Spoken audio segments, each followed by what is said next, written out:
આમ આદમી પાર્ટીમાં અત્યારે ધમાસાણ ચાલી રહ્યું છે અને રાજુ કરપડાએ જે પ્રકારે આ પાર્ટી છોડી અને આરોપ લગાવ્યા તેમણે ધારાસભ્ય ગોપાલ ઇટાલિયા પર કે ઇટાલિયા આ પાર્ટી છે તેના પર તે પૂરેપૂરું વર્ચસ્વ ઈચ્છી રહ્યા છે અને આ વિવાદોના વચ્ચે આજે વિધાનસભાના બજેટ સત્રની પણ શરૂઆત થઈ છે અને સત્રની શરૂઆતના તબક્કે જે ધારાસભ્ય ગોપાલ ઇટાલિયા અને ચૈતર વસાવાએ વિરોધ કર્યો છે। વૈષ્ણવજન તો તેને કહીએ જે પીડ પરાઈ જાનાને રે।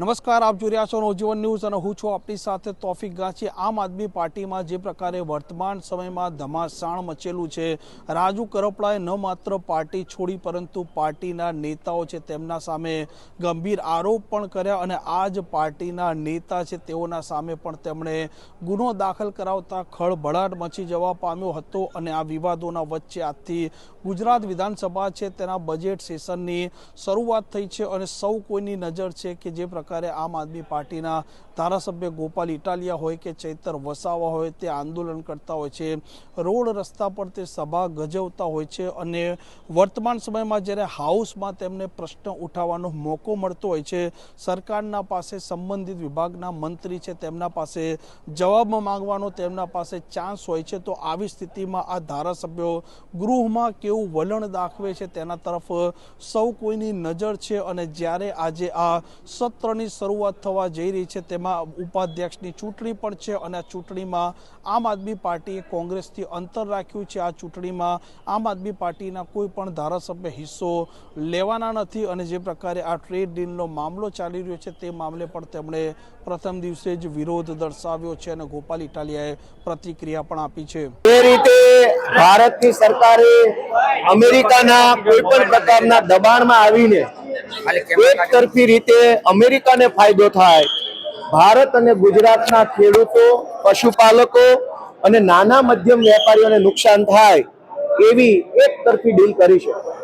પહેલા અમેરિકાની અંદર ભારતનો જે સામાન એક્સપોર્ટ થાય એની ઉપર 0% ટેક્સ હતો, પણ ભારતની સરકાર અમેરિકા સામે સરેન્ડર થઈ ગઈ અને અમેરિકાએ 18% જેટલો ટેક્સ ભારતની ચીજ વસ્તુ પર લગાડ્યો। એના બદલામાં અમેરિકાથી કૃષિ, તેલીબિયા અને અન્ય ખેતીલક્ષી પ્રોડક્ટો ઉપર ભારત સરકારે 0 ટેક્સ લગાડ્યો। એના કારણે ભારત અને ગુજરાતના ખેડૂતોને ખૂબ મોટા પાયે નુકસાન જવાનું છે। અમેરિકાના ખેડૂતોને તો કરોડો રૂપિયાની સબસિડી મળે છે, એટલે એમની ખેતી સસ્ટેનેબલ ખેતી એટલે કે પોસાય એવી ખેતી છે। અમેરિકાથી હવે તેલીબિયા, કપાસ, દૂધ વગેરે વસ્તુઓ સસ્તા ભાવમાં ભારતમાં આયાત કરશે। ભારતમાં એના ઉપર કોઈ ટેક્સ નહીં લાગે। જો અમેરિકાથી કપાસ આવે, અમેરિકાથી દૂધ આવે, અમેરિકાથી સોયાબીન આવે, તો ભારતના કપાસ, દૂધ, સોયાબીન ઉત્પન્ન કરતા ખેડૂતોનું શું?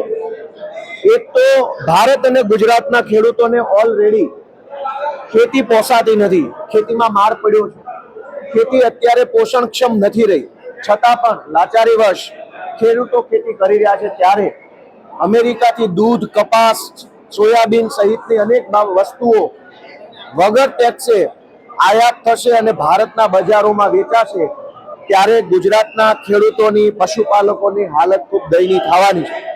અમે આમ આદમી પાર્ટી તરફથી આ ટ્રેડ ડીલ જે અમેરિકા અને ભારત વચ્ચે થઈ છે એનો સ્પષ્ટ વિરોધ કરીએ છીએ અને ગુજરાતના ખેડૂતો માટે થઈ, ગુજરાતના પશુપાલકો માટે થઈ, ગુજરાતના દૂધ ઉત્પાદકો માટે થઈ આ ડીલ રદ કરવામાં આવે અને ખેડૂતોને બક્ષી દેવામાં આવે એવી અમારી સ્પષ્ટ માંગણી છે।